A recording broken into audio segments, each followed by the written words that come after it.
makes me want to have a bowl.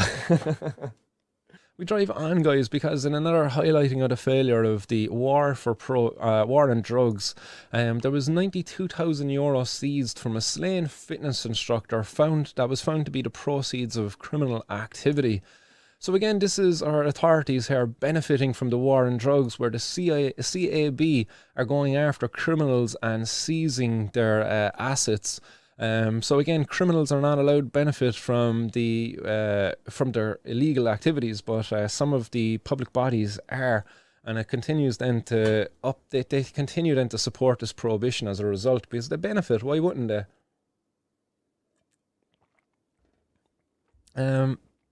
But this is the case where the slain fitness instructor was killed back in 2017 outside of Eddie Rockets.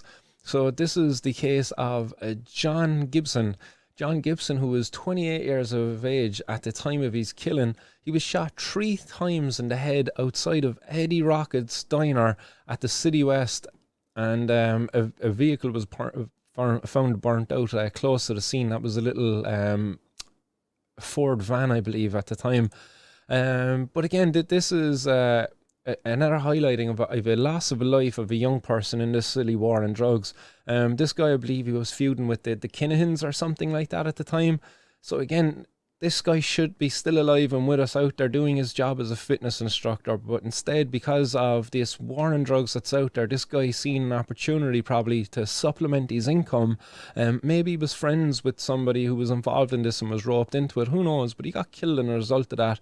And then the state go ahead and fight for this guy's assets.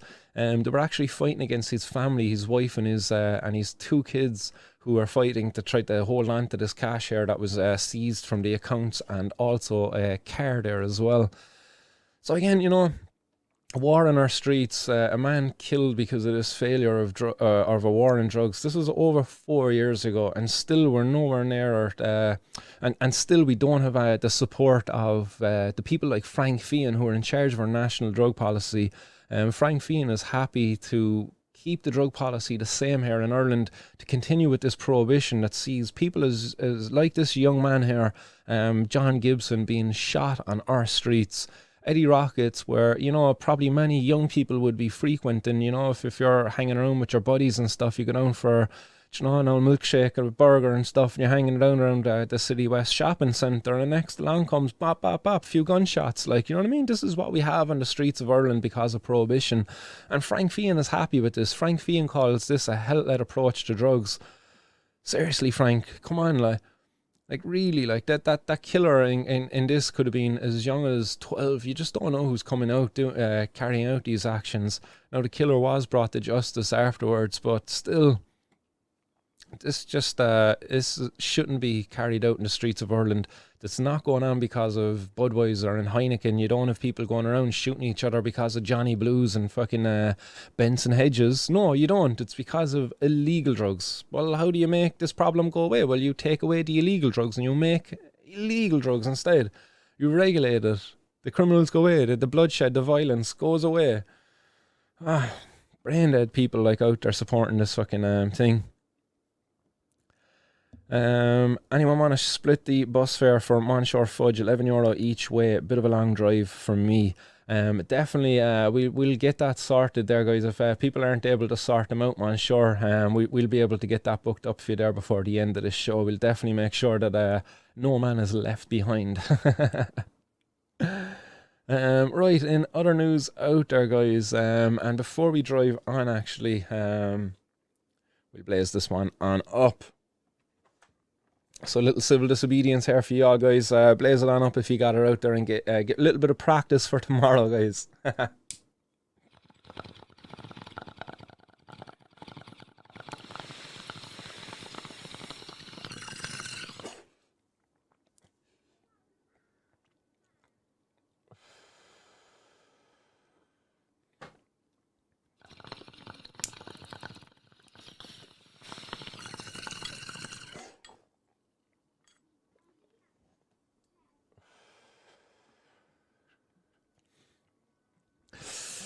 So Irish Smokehouse saying they've practically killed a man. That's pretty much what they did, man. Yep. That's exactly what we're doing by keeping prohibition in place. Irish Smokehouse said they won't legalise it because they know it's €400 every time they bring someone to court over it. Easy pickings, man, for our Gardaí. Easy work for them, but it's not effective work for them, because the work a Gardaí is supposed to do is to keep us safe. But by targeting people like me or you for cannabis, who are they keeping safe? They're achieving the opposite, actually. They're putting us in danger. Because even if we were to be arrested and brought to the prison for it, you know, imagine how much danger we are in prison as a cannabis consumer, in there with murderers and rapists and thieves and stuff like that. And our crime was we had a little bit of herb, cannabis herb, like. You're some fella who's never been in trouble with the law, never as much as thrown a punch in your life, and now all of a sudden you're landed inside in that kind of an environment because you went away and you bought yourself a month's worth of cannabis at once, and unfortunately your drug dealer was being watched, and then as part of Operation Tara they targeted you instead of the dealer, because they wanted to get you to get at the dealer then, you know, because that's the way they operate. Irish Hemp Harvest there as well, supporting the show. Nice one for that, Irish Hemp Harvest, saying this is our chance to unify and get the ball rolling on a legalisation. Definitely nice one for that, Irish Hemp Harvest. You're a legend there for supporting the show. And also, guys, Monshore Fudge, again, I will make sure that we'll sort you out. Miss Sawa was saying here it's €22 by bus. Happy to share the load. Just let us know where to send it, DBMF. So definitely, Monsieur Fudge, drop me a message and we'll get that booked up for you. Look, I believe we've probably been donated the cost of your bus here already on today's show. So I'm more than happy to put that, to contribute to getting one extra person, and I'm a fan of the show as well, nonetheless, to tomorrow's protest. So thanks everybody who's made that possible there today for Monshore Fudge. So again, I will make sure that the tickets booked up for you there, Monshore. Today's donations have covered the cost of that bus ticket. So it makes me want to have a bowl.